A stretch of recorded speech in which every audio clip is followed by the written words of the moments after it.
Okay, okay, great. Thank you for the introduction. And I would even say, I would like to say even that I'm fully representing Glaide here, so thank you for introducing the dual role, and I wanted to clarify that in the beginning.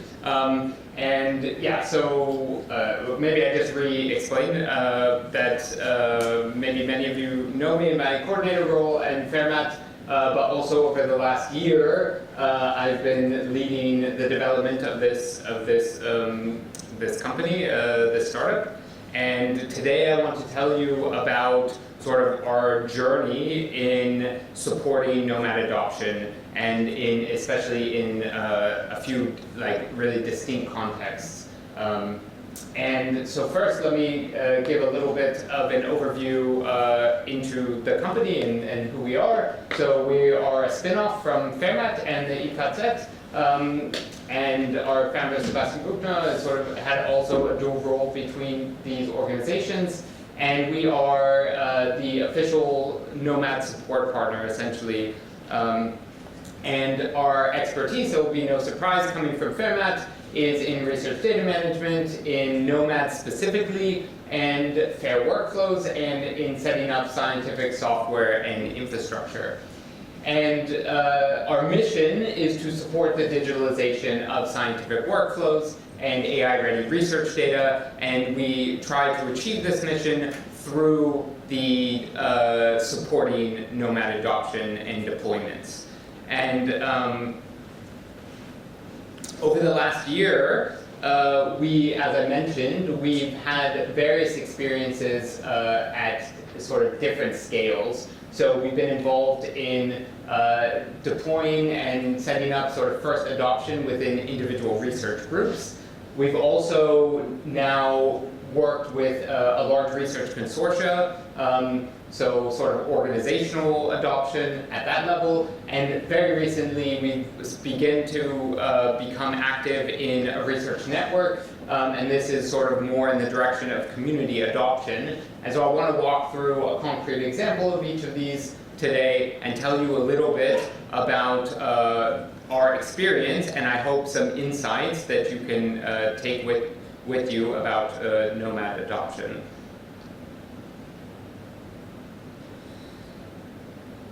So, what enables adoption? Well, FAIRmat has laid a really solid foundation, so the core Nomad platform itself, and a ton of documentation and learning materials, as many of you have experienced in the tutorials yesterday, and will or have experienced in the documentation and the support that FAIRmat provides via the Discord server and other resources. Also, the development of community plugins, as Christoph was just talking about, for example, the PlanX tools suite or community of plugins, package of plugins, let's say, and also significantly in building this community that is represented here today. And but it's not, so there's an additional component to when an organization decides to sort of adopt this foundation. So there's some technological component that is needed. This is, here I'm talking about the adaptation of these core technologies to a specific organizational setup. Maybe this is a little bit towards Mark's talk in a very large context, that there's some adjustments that's needed, some further development. Also, of course, the scientific workflows that are needed. This was maybe pointing to Christoph's talk and some of the sort of customization in terms of the workflow of like automating the uploads in this like instrument setup and the cluster setup he has and things like this. And maybe also some customization of plugins in that case for sure. And then also the buy-in from the people and the community that are relevant. And this, of course, is a huge barrier. This was discussed also, I know, yesterday. And so these things, these three components, we find need to sort of work together and evolve together for successful adoption. So the first example is that I want to tell you about is this at this research group level. And this very early adopter or client of ours is from the Leibniz University Hanover. And this is sort of a roadmap of their journey. And Glaide Data came in at this sort of evaluation stage. So the initial situation for them was they had a very strong FAIR mindset. They had a clear RDM vision. They had the motivation. They really had the motivation to set up an RDM infrastructure within their group. And they had existing university IT support for this. And actually I wanted to say also that, like many of you, they were already active in the NOMAD community. So they were coming to more than one NOMAD user meeting. And the real challenge, though, was to turn this motivation into progress. And the fact of the matter is that probably also, like many of you, it's a small group, and it's also composed of scientists who are interested in doing the science and not spending months sort of learning and setting up this infrastructure. And that was like the barrier for them. And so what they wanted was just sort of let's say a pilot project, some best practice NOMAD Oasis deployment, infrastructure set up correctly from the start, and to learn a bit about some initial sort of onboarding about how to customize and take care of the infrastructure themselves so that they could go from there and try to sort of, let's say, fly on their own with this setup. And what we contributed then was to this experience was the strategy, so some initial strategy discussion to help them figure out a realistic first scope for development, and then these best practice deployment, and so on. And I'll tell you a little bit more on the next slide. So here again, the sort of the challenge or the barrier to overcome was to go from the interest, this initial strong interest, and already deciding on the NOMAD platform to this productive usage. And this is sort of like a more specific roadmap of their journey. And here, the first thing we did was to, besides the deployment, is to help them have their first operational workflow. And this also involved the evaluation of the community plugins that are available in NOMAD, and that's something that we can bring, having such a close connection with FAIRmat. The extension of one community plugin, and then the development of a sort of lightweight, we call custom plugin, that we mean more like this local type plugin that Christoph was mentioning, and that involved like a reader and a basic schema for them, so that they could immediately use their data. And then some training in the standard ELN usage, data linking, but this training was tailored to their specific workflow so they could pick it up very quickly. And this then represents the foundation for their future development that we're able to give to them.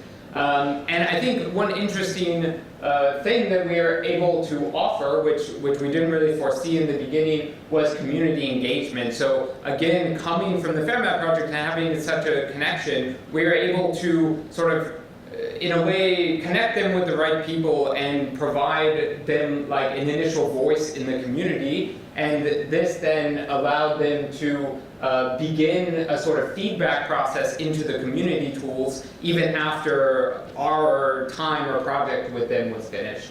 And all this sort of pilot type project, we were able to complete from end to end in 1.5 months. So this is incredibly fast compared to sort of the adoption that the sort of natural adoption if you're having the sort of taking on the responsibilities within your group. And so this is something that I think we can really offer to the community. So moving then to a much, much larger scale, this example is this iEntrance consortium. So, and this is a consortium from Italy, which is composed of over 10 institutions, I think 13 institutions, and they have a catalog of over 400 instruments, and so this is a huge endeavor. And we also, here is to show you where Glaide came in. So they have this project, they got their funding, they have identified the need for FAIR data infrastructure, and they also had already selected NOMAD. Where Glaide came in was really in this strategy and alignment phase. And so just to recap, maybe in case a couple other things of the initial situation. They also have sort of existing systems that they need to integrate into this this infrastructure. I'll tell you a little bit more. And of course, as you can see from the scale, many stakeholders and RDM. This RDM part, our role in this is only a small part of a much bigger project. So the question here, or the challenge, is how do you turn this consortium-wide decision into a working and adopted research data infrastructure? And now I want to say what we provided. So really a lot of direction in terms of strategy. And here we were able to take our experience from FAIRmat really and how we built this community to help them get started in this sort of community building direction. Alignment in terms of their existing tools, so this is like ELAB FTW, and they have a LIMS system that they want to eventually connect with the infrastructure, and also in the direction of a data management plan and governance discussions, and then more on the technical side, a cloud deployment, so that we, as a temporary initial deployment, so that we can have a rapid sort of starting development. Yeah, and then moving to a little bit more specifics about how the journey played out. So we initially hosted this Oasis on the cloud, and at the same time, sort of directly after that, we're already engaging the community as we sort of set up the Oasis and got it running to a production state. And I think this was something that was surprising to us, is sort of the responsibility that fell on us, or let's say how they look to us actually to engage their own community. We were able to help them, again, because of our experience from FAIRmat, in setting up communication platforms and effective sort of onboarding routes and things like this. And this was maybe a little bit unexpected from our side.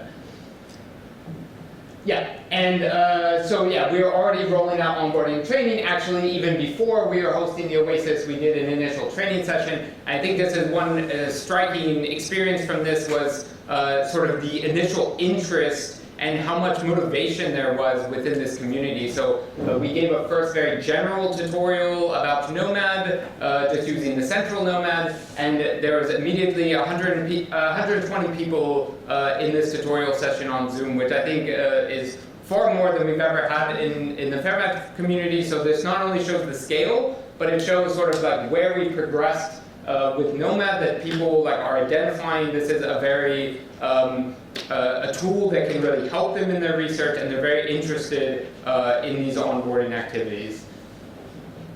Yeah, and then we work towards integration of this existing infrastructure, so working a bit with the ELAB FTW and also the LIMS system, also then doing some developments of custom plugins for them, as well as implementing and sort of educating them on the community plugins and doing that assessment. And then sort of finally, the last stage, which is just finishing up now, is this full instrument registry plugin, which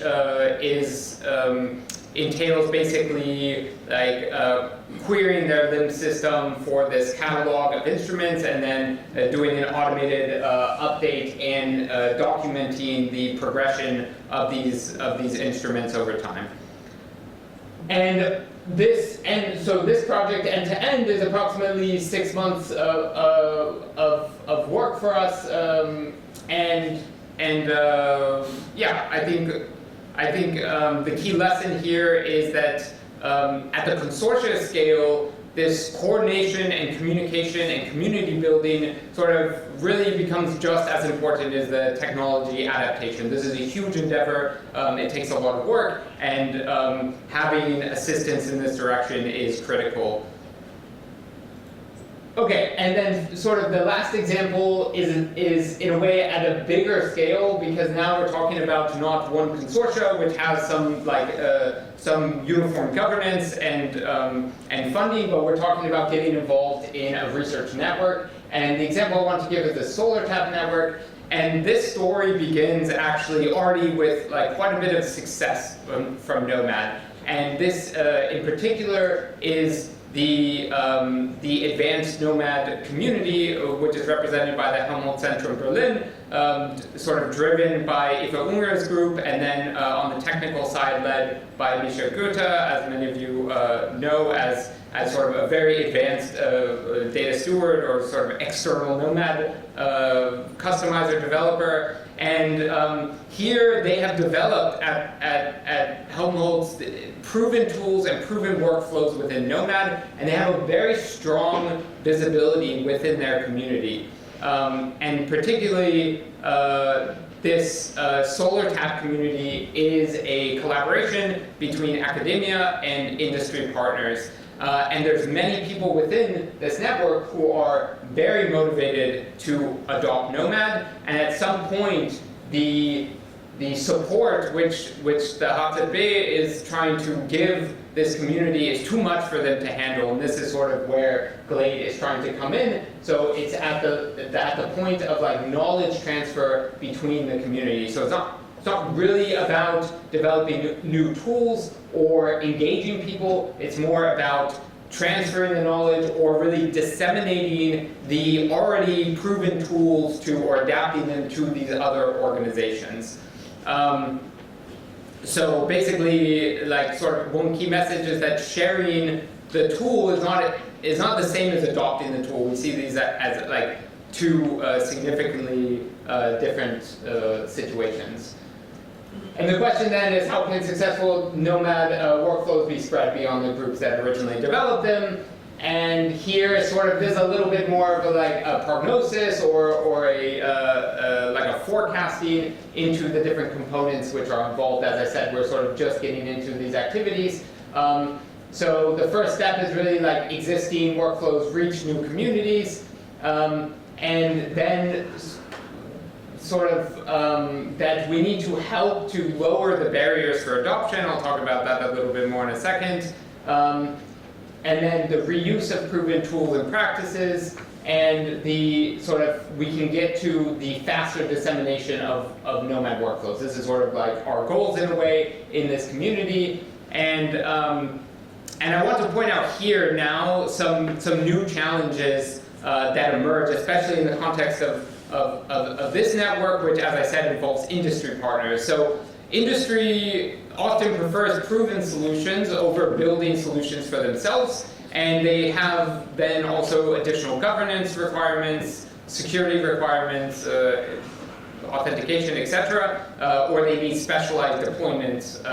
So they need quite a bit of like assistance, but they're quite motivated to use like existing tools.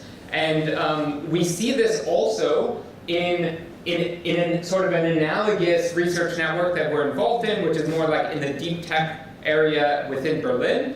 And in this case, people also have a strong interest in NOMAD, but they're not part of any community which is using NOMAD, so they don't know anything about it to start.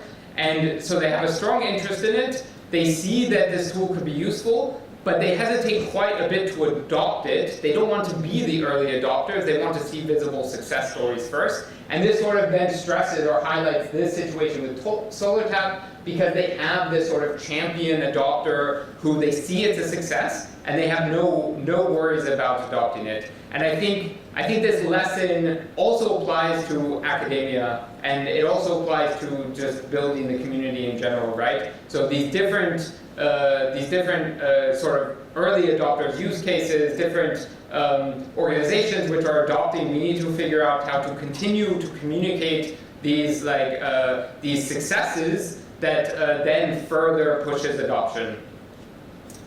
And that sort of leads to the next slide, which is about like the similarities in all these cases. So this is a little bit how things, like a schematic of how things develop. So at the beginning, we have this like FAIRmat and NOMAD and community platform and tools. and then we have some initial adoption, and then this adoption results in real-world usage. And from this real-world usage, there's feedback and contributions.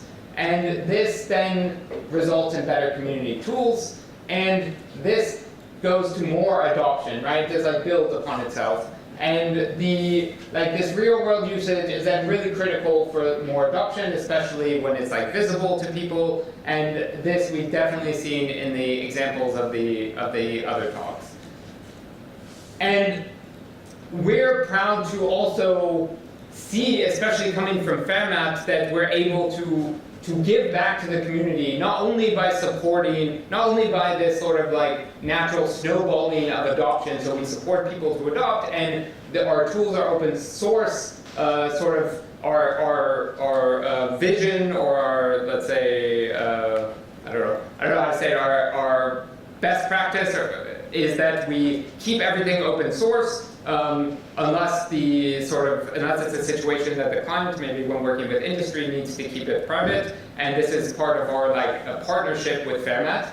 And through this, we've been able to contribute also to the community tool. So here's just some examples. I sort of already mentioned, but more specifically, extending the NOMAD measurements plugin, contributing just a tiny bit to the core software through a bug fix, developing an array of readers that go to instruments which are not yet supported. So these are open to be reused even in community plugins.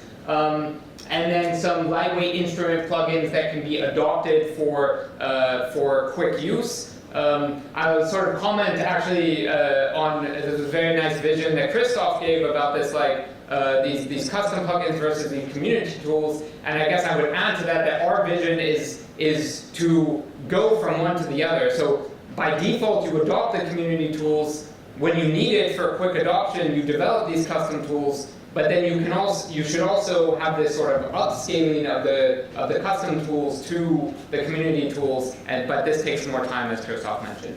And then we've also sort of been involved in the communication with the FAIRmat devs and talking about missing documentation or features. One example is about as we investigate these community plugins and the files that they support for the customers, then we also provide some documentation of this back to FAIRmat and to the NOMAD community. And then finally, just as a concrete technological example or extension, like this instrument registry, which I think is people are quite interested in the NOMAD community.